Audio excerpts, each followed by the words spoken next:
శ్రీ కాళిదాస మహాకవి విరచితము మేఘదూతము ఉత్తర మేఘము 31వ శ్లోకము. జానే సఖ్యాస్తవ మయి మనః సంభృత స్నేహమస్మాత్ ఇత్థం భూతాం ప్రథమ విరహే తామహం తర్కయామి వాచాలం మాం న ఖలు సుభగం మన్యభావః కరోతి ప్రత్యక్షంతే నిఖిలమచిరాద్భ్రాతరుక్తం మయాయత్. తాత్పర్యము: ఓ మేఘుడా, నీ నెచ్చెలి నాయందు బద్ధానురాగయని నాకు తెలియును. అందువలన ఈ ప్రథమ వియోగంలో ఆమె ఇలా ఉండి ఉంటుంది అని నా భావన. అంతేకాని నేనేదో అందగాణ్ణనే అహం నన్ను వదరుబోతుగా చేయడం లేదు సుమా.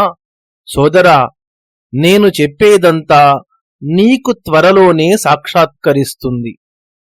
వ్యాఖ్య: స్త్రీ పురుషుల కలయిక తరువాత మొట్టమొదటి ఎడబాటు బాధించినంతగా తదనంతర వియోగాలు బాధించవు.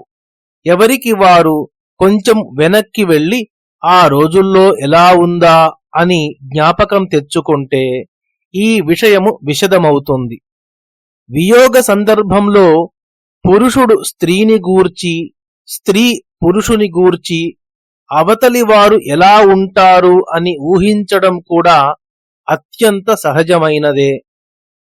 యక్షుడు మేఘునితో ఈ విషయాన్నే చెప్పి తానేదో మహాసుందరుణ్ణి అని అహంకారం తనను ఇంతగా వాగించలేదని, తాను చెప్పిన మాటలలో సత్యము మేఘునికి త్వరలోనే అనగా ఆమెను చూడటంతోటే ప్రత్యక్షం కాగలదు అని చెబుతున్నాడు.